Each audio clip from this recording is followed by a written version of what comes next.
મોરબીનું વાતાવરણ 5 વર્ષની બદલાવી નાખે એવું વાતાવરણ દેખાય. સાહેબ બહુ ઘણા સારા પડી ગયા મોરબીમાં.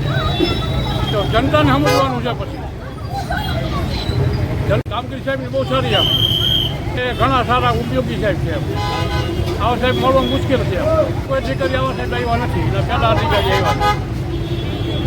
અમે શ્રમદાન ફોર મોરબીનું કાર્યક્રમ અત્યારે અહીંયા ચાલુ કર્યું છે મોરબી કોર્પોરેશનમાં, જેમાં બીજા અને ચોથા ગુરુવારે અમે જે શહેરના પ્રમુખ સ્થાનો છે ત્યાં ડ્રાઈવ કરીએ છીએ.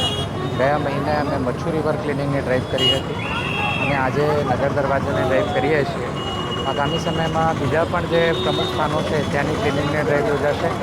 સાથે સાથ સ્લમ ક્લિનિંગ એટલે જે વિસ્તારોમાં સ્વચ્છતાની ખાસ જરૂર છે ત્યાં પણ ક્લિનિંગ ડ્રાઈવ યોજાશે અને આ તમામ ડ્રાઈવમાં લોકોનો સહકાર અમે માંગીએ છીએ. આ ડ્રાઈવમાં અમારી સાથે જે અમારા સફાઈ કામદારો અને અન્ય જે સ્ટાફ હોય છે એ હાજર હોય છે, પરંતુ જો લોકોનો પણ સહકાર જે રીતે અમને મચ્છુ ડ્રાઈવમાં અને આજે મળ્યો છે એ રીતે મળે તો ઘણી ખરી મદદ અમારી થઈ શકે છે. તો તમામ મોરબીજનોને હું શ્રમદાન પર મોરબી કાર્યક્રમમાં જોડાવા વિનંતી કરું છું.